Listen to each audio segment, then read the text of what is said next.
Je me réveille sur un lit d'hôpital. La lumière fluorescente au-dessus de moi est intense, presque aveuglante. L'odeur de désinfectant envahit mes narines, se mélangeant avec un léger arôme de fleurs que quelqu'un a apporté. Mon corps est lourd, comme si j'avais été mis dans une machine à laver et tourné sans arrêt. Le son des moniteurs est constant, un bourdonnement qui résonne dans mon esprit. Mon cœur bat vite, et je me sens confus et perdu, comme si j'étais dans un endroit où je ne devrais pas être.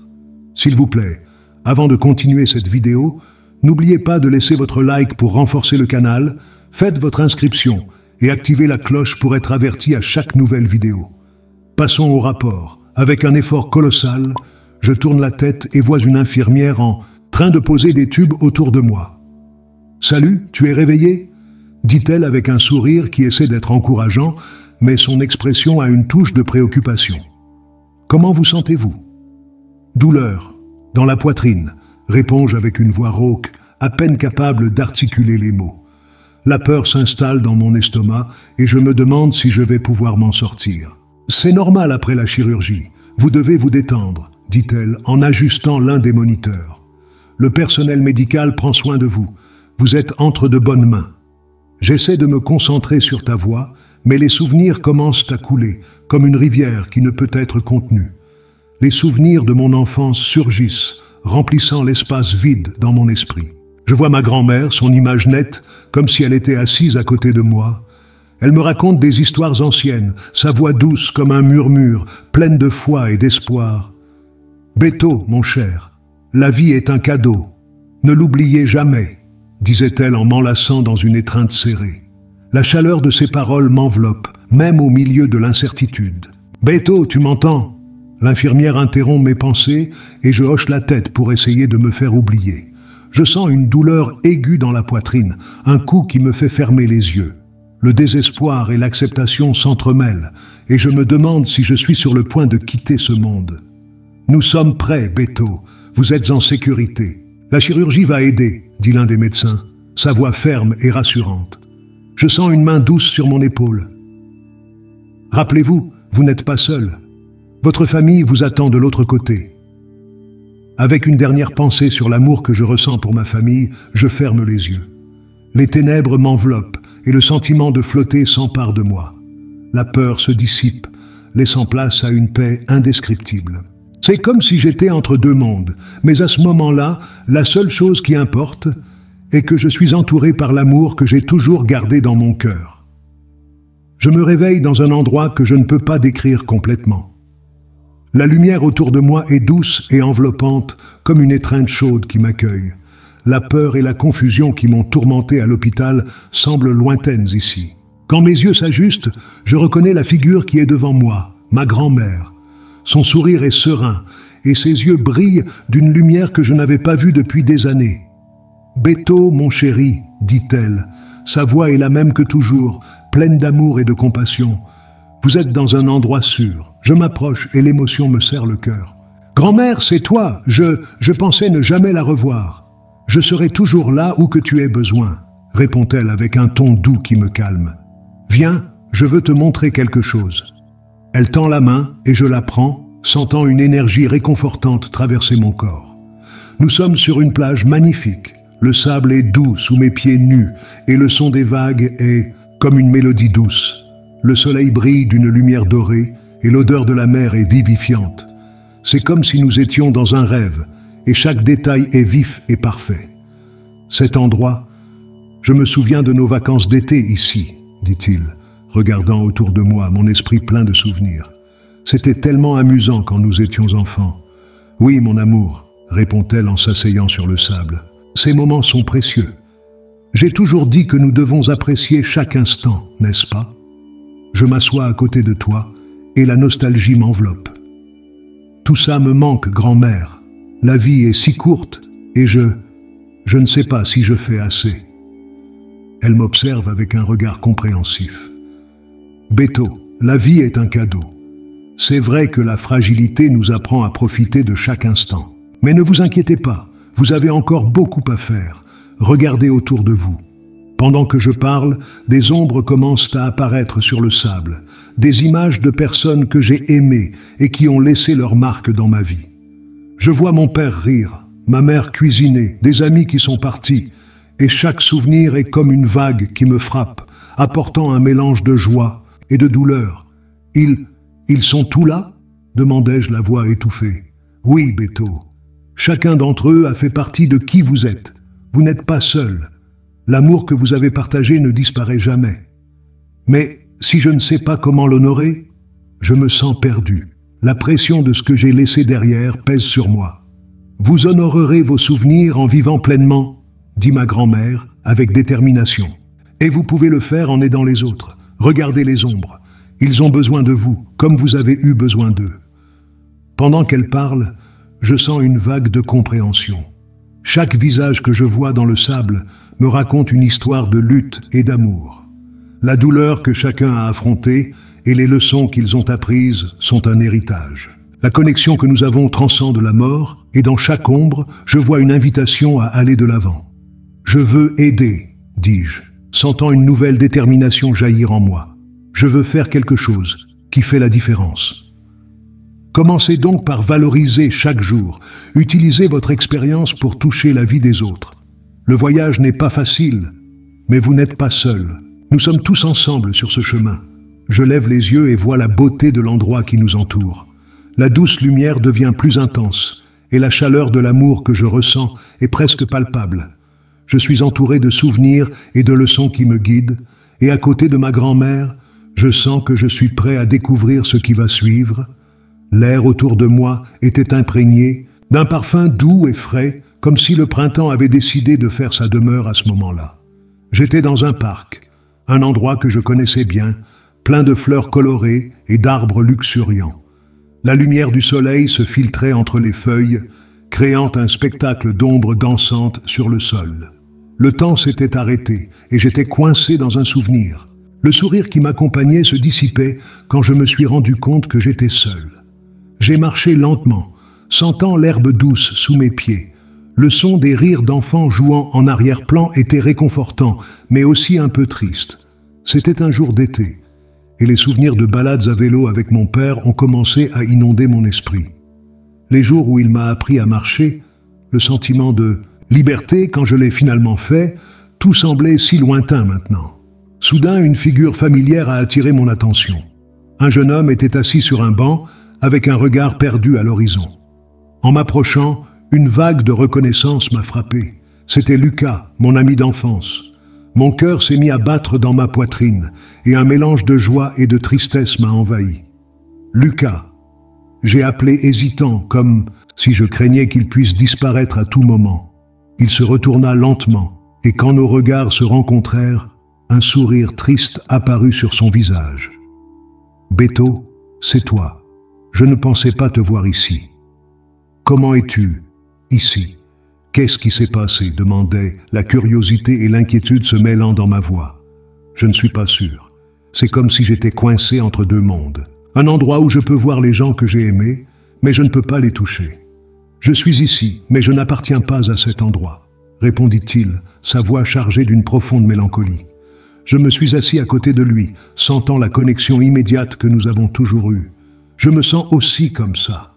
Je suis à l'hôpital. J'ai subi une opération. J'avais un sérieux problème de cœur. Et maintenant, tout ça est si déroutant.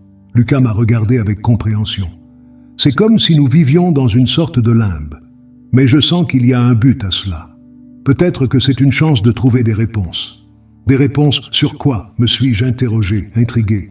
Sur la vie, sur la douleur, sur tout ce que nous laissons derrière. Je me suis toujours demandé si j'en avais fait assez avant de partir. Je profitais de chaque instant, je disais aux gens que j'aimais combien ils comptaient pour moi, réfléchit-il en regardant le sol. Vous savez, je pense aussi à cela. Qu'est-ce qui compte vraiment? Qu'est-ce que nous devrions apprécier? Le doute planait dans l'air entre nous et la connexion s'approfondissait. Lucas se tourna vers moi, son regard intense. Nous devons comprendre que chaque moment est précieux, Beto. Les rires, les larmes, les petites choses du quotidien, ces expériences nous façonnent. Et même si la vie nous mène sur des chemins difficiles, ce qui importe, c'est comment on s'en occupe. J'ai pris une profonde inspiration, sentant le poids de ces mots. Je veux trouver ce but. Je veux aider les gens. Après ce que j'ai vécu, je me rends compte que la vie est courte et pleine d'incertitudes. Je veux faire une différence dans la vie des autres. Alors, nous allons ensemble, a suggéré Lucas, une lueur d'espoir allumée dans ses yeux. Nous pouvons explorer cela, aider ceux qui en ont besoin. Après tout, nous ne sommes pas seuls dans ce voyage. Un sourire jaillit sur mon visage, soulageant le poids que je sentais sur ma poitrine. Oui, ensemble, nous trouverons un chemin, même ici, même entre les mondes. Au fur et à mesure que nous parlions, un sentiment de détermination a commencé à m'envahir. Le lien avec Luc, bien que tragique, était un puissant rappel qu'il y avait encore de l'amour et de la bonté à cultiver, même au milieu de la douleur. Je savais que notre quête de réponse ne faisait que commencer, et qu'ensemble, nous pourrions relever les défis qui nous attendaient. Tandis que je marchais à côté de Luc, l'atmosphère autour de nous a commencé à changer. Le parc où je faisais du vélo avec mon père s'était transformé en un espace plus sombre, presque éthéré. Les rires des enfants étaient maintenant des échos lointains, et les fleurs qui auparavant dégageaient un doux parfum semblaient moins vibrantes. Ce qui était autrefois un lieu de joie portait maintenant une sensation de mélancolie. Lucas se tourna vers moi, son regard perdu reflétant la confusion que je ressentais aussi. « Beto, tu réalises combien tout cela est réel et en même temps si lointain ?» demanda-t-il, sa voix chargée d'une tristesse qui me touchait profondément. « Oui, je le sens aussi, » répondis-je en hochant la tête. « C'est comme si nous étions coincés entre deux mondes, un que nous connaissons déjà et un autre que nous essayons de comprendre. »« Exactement, » dit Lucas, regardant l'horizon brumeux. « Nous sommes ici, mais nous n'appartenons pas à cet endroit. Je ne peux pas m'empêcher de penser aux gens que j'ai laissés derrière moi. Parfois, il semble que je regarde tout à distance, sans pouvoir rien faire. Je me suis mis d'accord avec lui, sentant un poids dans mon cœur. Je savais que cette expérience n'était pas seulement la mienne. Il y avait d'autres âmes qui souffraient, luttant avec leurs propres histoires. Pendant que nous discutions, une vision se matérialisa devant nous. Une mère, le visage marqué par la douleur et le désespoir, était assise sur un banc, embrassant une poupée usée. Ses yeux étaient rouges et gonflés, et il était évident qu'elle avait beaucoup pleuré. Une vague d'empathie s'empara de moi. « Allons-y », suggérai-je, sentant que notre présence pourrait apporter un certain réconfort. Lucas hocha la tête et nous nous tournâmes vers la femme. « Bonjour », dis-je, essayant de transmettre un peu de chaleur dans ma voix. « Nous sommes ici pour vous entendre. » Elle nous regarda, surprise, comme si elle n'attendait pas que quelqu'un s'approche. « Je ne sais pas si je peux parler », elle murmura, la voix tremblante. « Mon fils est malade et je me sens tellement perdu. »« C'est normal de se sentir ainsi », dit Lucas, mettant sa main sur son épaule. « Nous aussi, nous traversons des moments difficiles. Vous n'êtes pas seul. » Elle a pris une grande inspiration et une nouvelle vague de larmes lui est passée sur le visage. « Je veux juste qu'il aille bien. J'ai l'impression de perdre la bataille et je ne sais pas quoi faire. » « Parfois, la lutte fait partie du voyage, » répondis-je, essayant de trouver des mots qui pourraient la réconforter. « J'ai aussi affronté des moments de désespoir. Il est facile de se sentir accablé, mais vous devez vous rappeler qu'il y a une force en vous. N'hésitez pas à chercher du soutien. »« C'est si difficile, » dit-elle, la voix presque un murmure. « Je me sens comme je suis en train de manquer comme une mère. »« Vous n'échouez pas, » dis-je fermement. L'amour que vous ressentez pour votre enfant est ce qui compte vraiment, et c'est votre force. Ce n'est pas facile, mais se battre pour lui est déjà un acte de courage. Elle me regarda avec un mélange de gratitude et de douleur. « Merci pour vos paroles. Je me sens si seul. »« Tu n'es pas seul, » répéta Lucas, sa voix douce. « Nous sommes ici, et il y a beaucoup d'autres personnes qui se soucient. Parfois, partager sa douleur peut soulager un peu le fardeau. » La mère se mit à pleurer de nouveau, mais cette fois, il y avait un léger sourire sur son visage. « Merci. J'avais besoin d'entendre ça. Parfois, un peu d'espoir peut faire la différence. » Alors que nous nous éloignions, un sentiment de connexion m'envahit. Chaque histoire de combat que nous traversons reflétait un morceau de ma propre bataille. C'était comme si nous étions tous connectés, partageant la même douleur et en même temps le même espoir. « Beto », dit Lucas, sa voix basse, « Vous rendez-vous compte comment chacun de nous porte un fardeau? Et comment la douleur, bien que unique, peut nous unir? Oui, répondis-je, sentant la gravité de ces mots. C'est comme si chaque histoire était un miroir, reflétant nos propres batailles. Cette connexion est puissante. Nous devons trouver un moyen de s'aider mutuellement, a suggéré Lucas, sa détermination grandissant. Nos expériences peuvent servir de lumière pour ceux qui sont encore perdus dans les ténèbres. En marchant, je me suis rendu compte que chaque pas que nous faisions ensemble nous conduisait non seulement à une compréhension plus profonde de nous-mêmes, mais aussi à un but plus grand. La douleur de chacun d'entre nous pourrait devenir un chemin vers la guérison, si nous étions disposés à regarder l'autre et offrir un peu de compassion. Tandis que j'errais dans ce monde éthéré, un sentiment de légèreté m'enveloppait. L'air était différent, presque palpable, et la douce lumière qui m'entourait semblait avoir une vie propre. Au milieu de ce cadre enchanteur, je me suis retrouvé dans une classe où un professeur enseignait l'amour et la compassion. Il se tenait debout, à côté d'un tableau noir rempli de mots écrits en gros caractères colorés. L'atmosphère était accueillante et l'énergie dégageait une chaleur qui me mettait à l'aise. « Bienvenue », dit le professeur avec un sourire chaleureux. « Aujourd'hui, nous allons parler de ce qui compte vraiment dans la vie. Que pensez-vous qu'il est ?» J'ai hésité un instant, les mots dansant sur le bout de ma langue. « Je pense que c'est l'amour », répondis-je, ma voix un peu tremblante. « L'amour que nous ressentons pour les gens qui nous entourent et les liens que nous établissons. » « Excellent point », s'écria-t-il en hochant la tête. « L'amour est vraiment l'essence de la vie. Mais parfois, nous le perdons de vue à cause des distractions et des luttes quotidiennes. » Il est allé au tableau et a écrit le mot « connexion » en lettres de Garafet. Sans connexion, l'amour devient vide. Pensez à vos expériences. Qu'est-ce qui vous relie aux personnes que vous aimez? Pendant qu'il parlait, des images ont commencé à me surgir dans la tête. J'ai visualisé ma famille autour de la table pendant les fêtes, les rires et les histoires que nous partagions. J'ai ressenti une émotion dans mon cœur en me rappelant des moments où j'étais là pour ceux que j'aimais, mais aussi des moments où j'ai échoué à apprécier ces liens. Je me souviens quand j'ai perdu ma grand-mère, dis-je, ma voix tapageuse. C'était l'une des personnes les plus importantes de ma vie. Les histoires qu'elle racontait et l'amour qu'elle me donnait étaient tout. Oui, la perte peut être douloureuse, répondit le professeur avec un regard compréhensif. Mais rappelez-vous que l'amour ne disparaît jamais. Il se transforme et continue à nous accompagner. Vous pouvez honorer sa mémoire en vivant pleinement et en répandant l'amour qu'elle vous a donné. « Comment puis-je faire cela ?» demandai, sentant une vague d'espoir mêlée de désespoir. « Je sens que j'ai perdu tant de temps. » « Chaque jour est une nouvelle occasion de recommencer, dit-il, alors que des images de ma famille, d'amis et de moments heureux dansaient devant moi. Ce que vous avez appris jusqu'à présent peut être la base de votre avenir. L'amour et la compassion que vous avez reçus peuvent être des sources de force. Pensez à la façon dont vous pouvez utiliser cela pour aider les autres.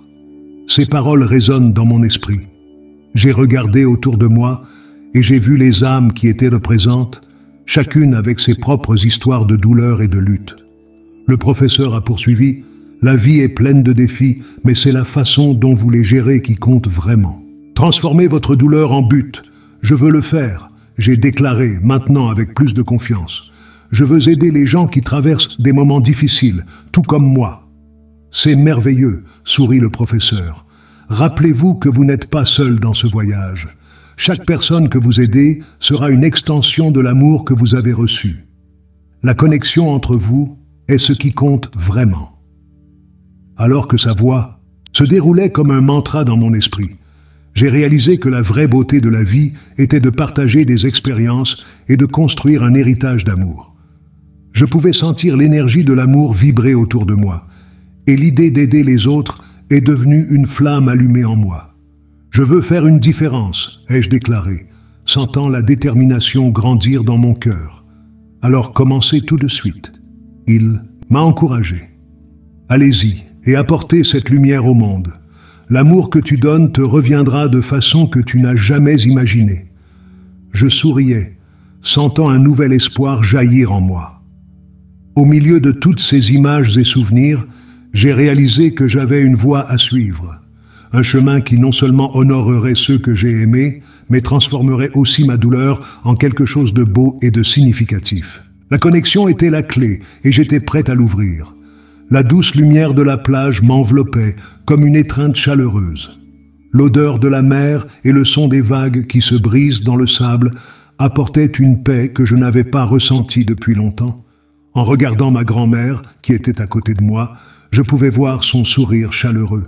C'était comme si toute la douleur que je portais se dissipait seulement par sa présence. « Beto », dit-elle, sa voix douce et rassurante. « La vie est un cadeau, et chaque jour est une nouvelle opportunité.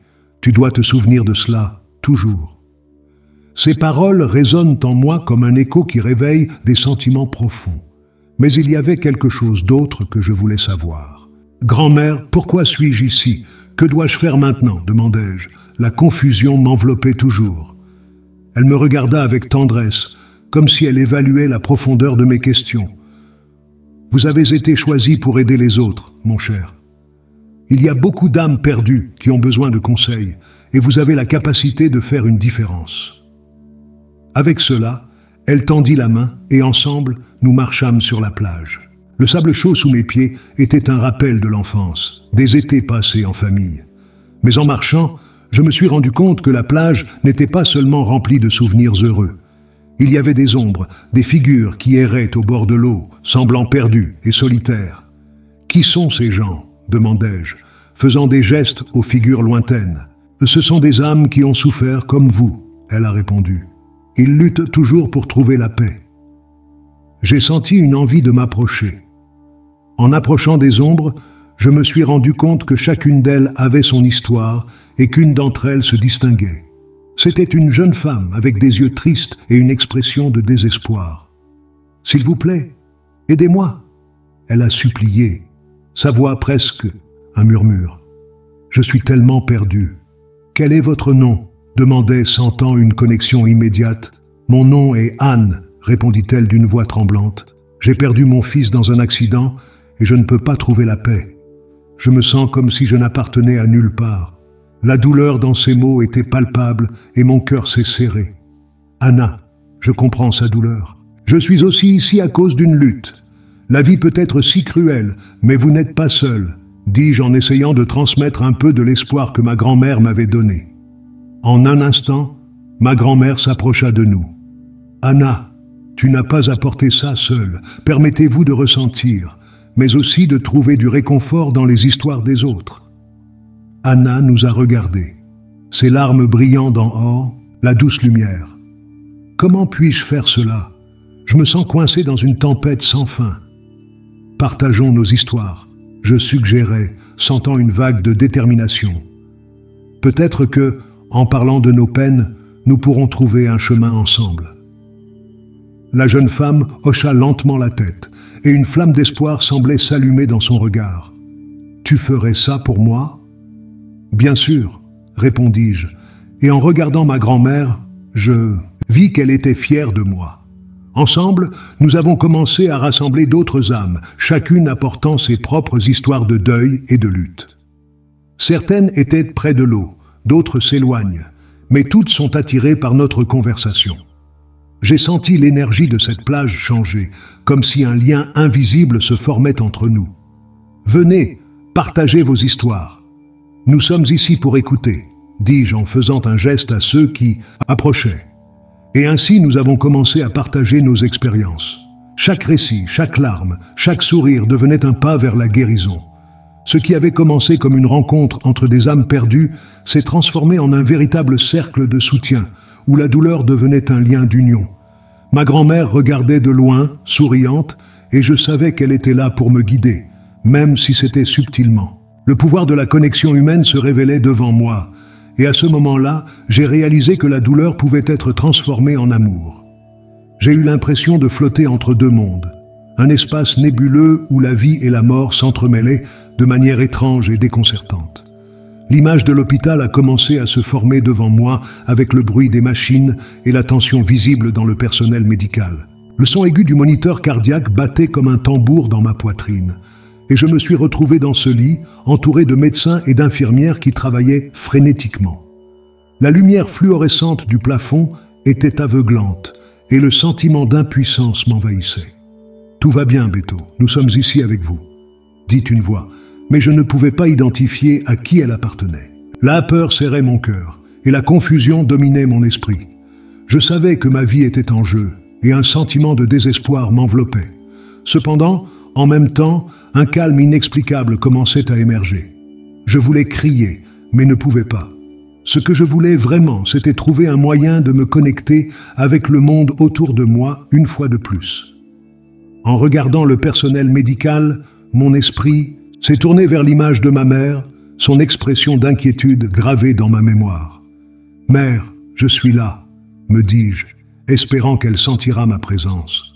Soudain, l'image de sa tête m'est apparue, ses larmes coulant sur mon visage. « Tu es fort, Beto, batte-toi, nous avons besoin de toi », elle me disait. Ces paroles résonnent dans mon cœur et je sais que son amour est la force dont j'ai besoin à ce moment critique. Je me suis alors rendu compte de la lutte intense que les médecins étaient en train de mener. Le chirurgien, concentré sur sa tâche, semblait imperturbable. « Il nous faudra plus de force, équipe. C'est un combattant », a-t-il dit avec une détermination qui m'a surpris. Je voulais crier que j'étais là, que je n'étais pas prêt à partir, mais les mots ne sortaient pas. Au lieu de cela, je me suis senti partagé entre le désir de rester et l'appel de l'autre côté. Entre les éclairs de lumière et d'obscurité, j'ai vu des éclairs de souvenirs qui flottaient devant moi. Le rire de ma grand-mère, les moments où je faisais du vélo avec mon père et les câlins serrés de ma mère. Chacune de ces images me rappelait ce que je pouvais manquer. « Tu ne peux pas partir maintenant, Beto ?» Je me murmurais à moi-même en essayant de m'accrocher à chacun de ces souvenirs. Il y a encore tant à vivre.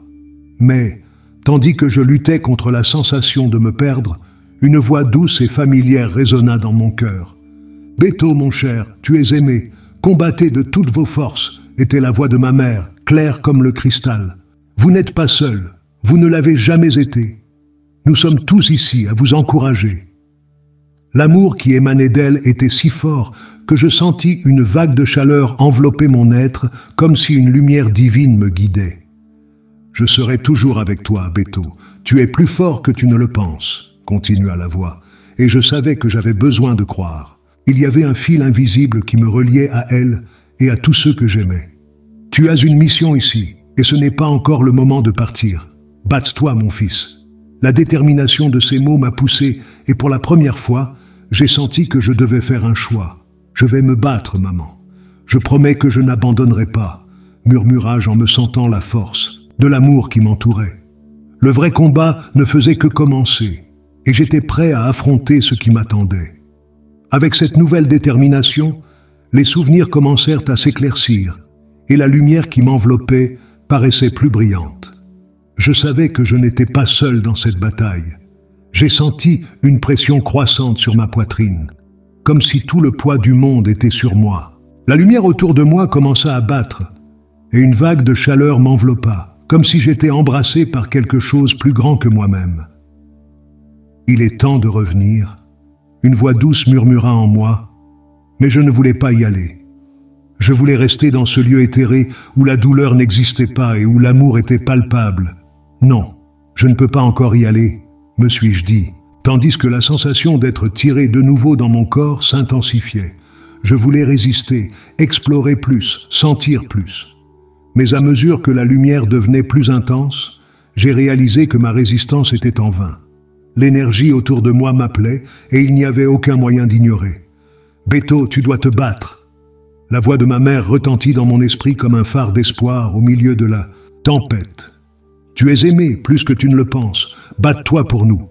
Les larmes ont commencé à couler sur mon visage, même dans cet état de mort imminente, et j'ai réalisé que la connexion que je ressentais avec ma famille et mes amis était plus forte que toute douleur physique que je subissais. « Je ne veux pas vous quitter », murmura-je, essayant de m'accrocher à ce sentiment. « S'il vous plaît, ne me laissez pas partir. » Mais la lumière, maintenant si brillante, semblait avoir sa propre volonté. C'était comme un aimant, me tirant avec force et irrépressible. Le son des moniteurs et des machines de l'hôpital a commencé à se mélanger avec la lumière, créant une symphonie de vie et de lutte. Souviens-toi des souvenirs, Beto. Souviens-toi de ce que tu aimes. La voix de ma grand-mère résonna dans mon cœur. Des images ont commencé à me revenir en tête. Les rires de ma famille pendant les déjeuners du dimanche, les après-midi ensoleillés sur la plage, les câlins chaleureux qui m'ont toujours fait sentir chez moi. J'ai senti chaque souvenir comme un fil d'amour entrelacé, me liant à ce monde. Les moments comptent, me rappelai-je, tandis que les visions de mon enfance et de ma jeunesse dansaient devant moi. L'amour est tout ce que nous avons. Je me suis concentré sur chaque visage aimé, sur chaque rire, sur chaque larme que j'avais déjà partagée. Le sentiment d'amour m'a enveloppé comme une couverture chaude, et je savais que je devais me battre pour revenir. L'amour transcende tout, me dit-elle, fermant les yeux et permettant à l'énergie de m'envelopper. J'ai senti mon cœur s'accélérer, et dans un dernier effort, j'ai commencé à visualiser chaque personne que j'aimais. « Je reviens, je reviens !» Je criais intérieurement, sentant la lumière me tirer avec une force écrasante. Soudain, la chaleur s'intensifia et la lumière devint si intense qu'il semblait que tout autour de moi se décomposait. « Je suis là, je reviens !» Les mots résonnent dans mon esprit et au milieu de ce tourbillon d'émotions, je me rends compte que ma lutte ne fait que commencer. Chaque battement de mon cœur résonnait avec un but renouvelé et je ne voulais pas abandonner. Et puis, en un instant, tout a changé. La lumière m'a complètement enveloppé et j'ai senti que quelque chose à l'intérieur de moi se brisait. C'était comme si une porte s'ouvrait et que j'étais poussé à travers. Le son des moniteurs devenait plus clair, plus net. La voix qui était auparavant lointaine était maintenant reconnaissable. La douleur, qui avait été un écho lointain, a commencé à revenir. J'ouvris lentement les yeux et la lumière de l'hôpital m'atteignit avec force. L'odeur du désinfectant et le bruit constant des moniteurs remplissaient mes sens. Autour de moi, je vis des visages familiers, des visages que j'aimais et qui étaient là, souriants et pleurant en même temps. La sensation de douleur dans ma poitrine semblait avoir été remplacée par une chaleur intense.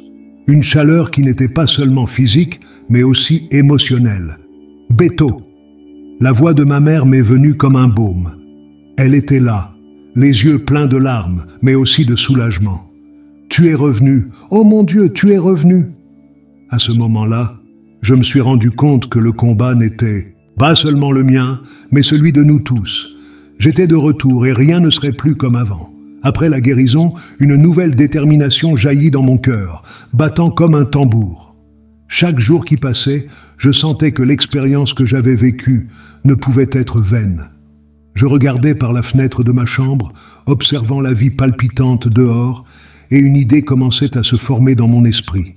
J'avais besoin de faire quelque chose. Il était temps de faire un pas en avant. J'ai réuni ma famille et mes amis dans le salon, l'espace où tant de rires et de conversations avaient résonné au fil des ans.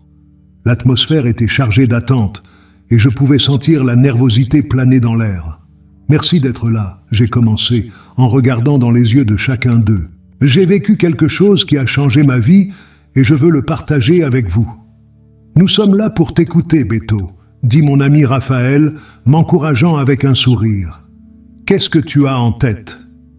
J'ai pris une grande inspiration, essayant d'organiser les idées qui bouillonnaient dans ma tête. Au cours de mon expérience, j'ai réalisé l'importance d'avoir un soutien émotionnel. J'ai vu comment les gens se battent seuls, et cela m'a profondément touché. Je veux créer un projet communautaire qui offre ce soutien aux patients et à leurs familles, afin que personne n'ait à le faire seul.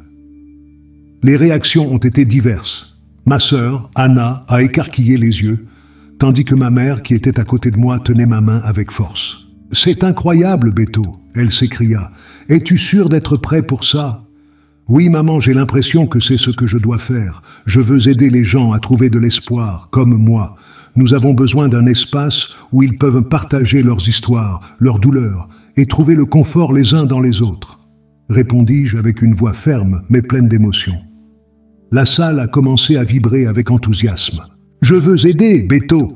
Je suis infirmière et je peux organiser des groupes de soutien, » a déclaré Mariana, une amie de longue date. « Et je pourrais aider avec la divulgation sur les réseaux sociaux, » a ajouté Lucas, un autre ami qui a toujours été présent. C'est exactement ce dont nous avons besoin, une vraie équipe, dis-je, sentant l'énergie positive se répandre sur nous tous. Nous pouvons faire une réunion pour discuter des idées et voir comment nous pouvons commencer à mettre tout cela en pratique. Ensemble, nous pouvons faire une différence dans la vie de tant de gens. Que diriez-vous de commencer par un événement de lancement? Nous pouvons inviter le personnel de l'hôpital et d'autres communautés, a suggéré Anna. Ce serait un excellent moyen de présenter le projet et de recueillir des soutiens. Parfait. Faisons-le, me dis-je, sentant une chaleur se répandre sur mon corps. Nous avons besoin d'un nom, quelque chose qui capture l'essence de ce que nous voulons créer. Après quelques minutes de brainstorming, quelqu'un a suggéré « Que diriez-vous? Entre deux mondes ». C'est une bonne représentation de ce que vous avez vécu et de ce que nous voulons offrir aux gens. J'adore ça. C'est ce que nous voulons. Un espace entre la douleur et la guérison, où chacun peut se sentir accueilli, répondis-je, sentant l'émotion prendre soin de moi. Les idées ont commencé à couler, et bientôt nous étions tous impliqués, discutant des détails, planifiant comment tout organiser. L'énergie dans la pièce était contagieuse, et je me sentais plus vivant que jamais. L'amour et le soutien qui m'entouraient étaient palpables, comme une lumière qui éclairait notre chemin. Prenons un engagement, suggérai-je. Nous devons nous réunir régulièrement et suivre les progrès. Nous ne pouvons pas laisser cela devenir une idée de plus. Nous devons la faire devenir réalité. Tous étaient d'accord, et la salle était remplie de promesses et de sourires. Je savais que, quels que soient les défis qui nous attendent, nous avions quelque chose de puissant dans nos mains. La capacité de transformer des expériences douloureuses en espoir pour les autres. Et ainsi, avec un cœur plein de gratitude et de détermination, je les ai regardés et j'ai dit « Ensemble, faisons la différence. Il commence juste ». L'atmosphère de la cérémonie d'ouverture de mon projet communautaire était chargée d'émotions. Les lumières brillantes de l'auditorium reflétaient l'espoir que je sentais dans mon cœur. J'ai regardé le public qui s'accumulait dans les chaises et une vague de gratitude m'a envahi. Chaque visage que je rencontrais était comme un écho des personnes que j'avais rencontrées au cours de mon voyage. C'était comme si chacune d'elles était là, me soutenant, même celles qui sont déjà parties. Quand je suis finalement monté sur scène, mon cœur battait fort, non seulement pour l'attente, mais pour la certitude que je faisais quelque chose de significatif. J'ai regardé les visages familiers et j'ai vu ma mère, les yeux brillants de fierté, et ma sœur qui m'a fait signe avec un sourire encourageant. Leur présence me donnait de la force. Mais ce qui m'a vraiment choqué, c'est la vue de deux figures qui se distinguaient parmi toutes les autres. Ma grand-mère et Lucas étaient là, brillants, comme s'ils étaient enveloppés par une douce lumière. Je ne sais même pas par où commençait la voix tremblante. Je suis ici aujourd'hui parce que, après une expérience qui a changé ma vie, j'ai réalisé que nous avons besoin les uns des autres. Nous avons besoin d'amour, de soutien. Nous devons comprendre que la vie est un cadeau et que chaque jour est une nouvelle opportunité de faire la différence. Un murmure de concordance parcourut la foule et je vis des larmes dans les yeux de quelques personnes. L'émotion était palpable et je me sentais plus connecté à eux que jamais. Ce n'est pas seulement mon histoire, je continuais, c'est l'histoire de nous tous. Nous avons tous fait face à nos batailles et c'est dans les batailles que nous trouvons notre force et notre humanité.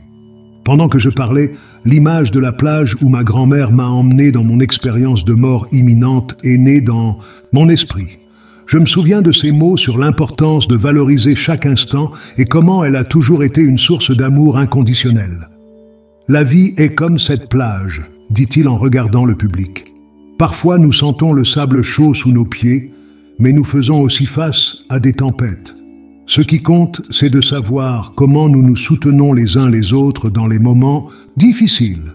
L'émotion m'a pris d'assaut et j'ai hésité. Mes mains tremblaient, mais je continuais. Je veux que ce projet soit un lieu où les gens puissent partager leurs histoires, trouver du réconfort et du soutien, où ils peuvent sentir qu'ils ne sont pas seuls dans leur lutte.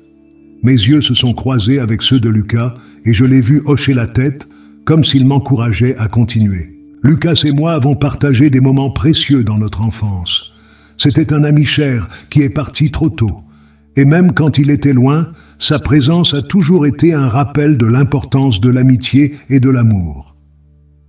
En mentionnant son nom, un silence respectueux se répandit dans l'auditoire, et je sentis que Lucas était là, non seulement comme un souvenir, mais comme une partie vivante de mon histoire et de l'histoire de tous. Je veux donc que vous sachiez que l'amour transcende la vie et la mort. Nous sommes ensemble, connectés par nos expériences. Nous ne sommes jamais seuls. Puis, avec un élan de courage, je regardai ma grand-mère directement. « Grand-mère, tu as toujours été ma lumière. Merci de m'avoir appris l'importance de l'amour et de la compassion. Votre présence ici aujourd'hui me donne la force d'aller de l'avant. » Elle sourit, et dans son regard, il y avait une lueur de compréhension et d'amour qui réchauffait mon âme. « Je suis toujours avec toi, mon cher. Toujours. » J'ai entendu sa voix chuchoter dans mon esprit. Au plus fort de l'émotion, j'ai compris que la réconciliation n'était pas qu'une idée, c'était une réalité. Construisons ensemble un avenir où personne ne sera seul face à ces luttes. Transformons la douleur en espérance, la tristesse en amour, car c'est ce que nous sommes, une communauté, un seul cœur. Le public se déchaîna dans les applaudissements, et les larmes coulaient sur mon visage. Mais c'étaient des larmes de bonheur, j'avais trouvé ma raison d'être. Et alors que je regardais la foule, je savais que ma grand-mère et Lucas seraient toujours avec moi, me guidant à chaque étape de ce nouveau voyage. Après tout, l'amour est la force qui nous unit, et ensemble, nous trouvons la paix.